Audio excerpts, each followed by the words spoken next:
Okay, I've got one original Seeburg remote. You can see here it says model PRVC-2 for volume remote. I removed the original reject button and the original toggle switch for the volume up and down, and it didn't have a back. It was just the wires were all hanging out here. But you can see it's pretty nasty condition. So I'm gonna go put it in my new ultrasonic parts cleaner and see if it can clean this thing up. Okay, I'm way down in the dark part of the basement here. I got this new ultrasonic cleaner that I just bought during a Christmas sale, and gonna put this dingy old part in here, and I've just got water, tap water with simple green in it, and let's see what happens.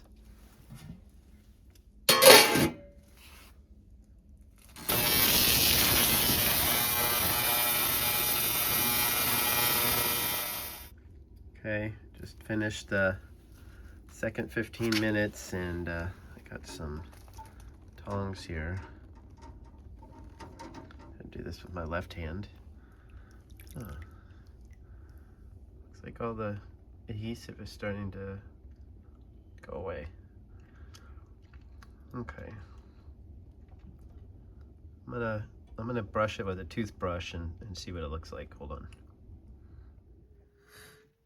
Okay. I just brushed it and kind of used my fingernail to get some of the thicker goo that was still on the inside, but pretty much is super clean now. I mean, there's a little bit of discoloration, you see, I think where there was like tape wrapped around this thing to hold the back onto it, but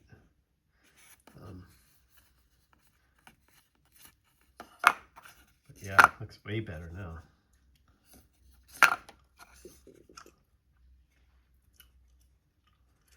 Okay, now I'm going to show you how I'm going to turn this into a new modern remote volume control.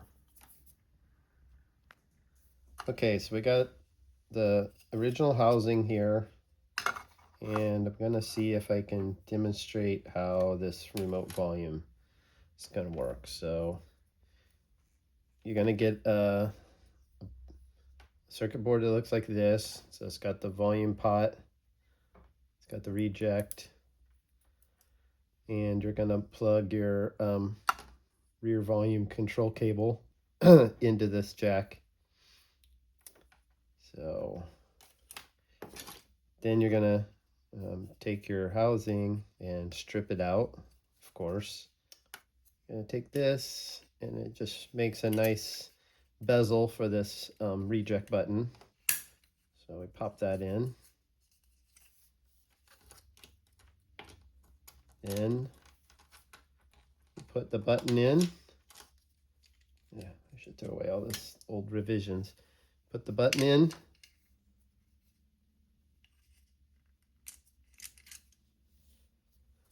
Then we put this block in to get it seated down in there around the bezel. Okay. Then we put the board in. The board has holes in the corners, and there's guide pins. So it just sits down in here like that. Cable fits through here, snug and tight. And then you put the back on, and the back has this raised section that holds the PCB down, and this supports the back here, and these pegs just keep everything like aligned, and this just closes up the gap where the cable is. So just put this in like this, fits in there, and then there'll be a nice screw that I don't have.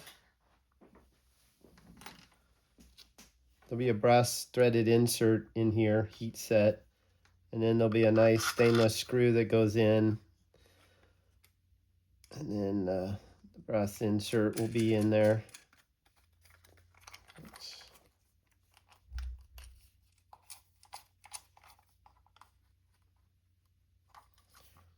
Anyway, look like that, and then you put your knob on. So the knob, I custom designed it so that it fits on there.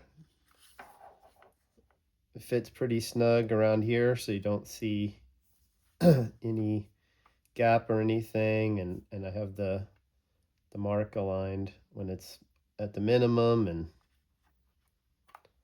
the maximum. And there you go, reject.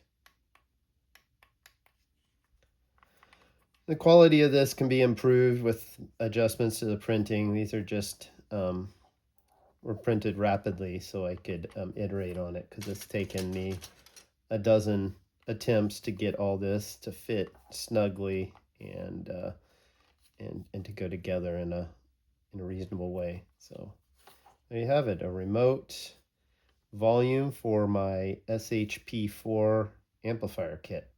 So in this remote volume application, you're going to need to disconnect the rear volume cable, and you're going to route that out the back corner of the cabinet, and that is what you're going to install into your remote control. And so here we go. We got a record playing, so we can turn the volume up.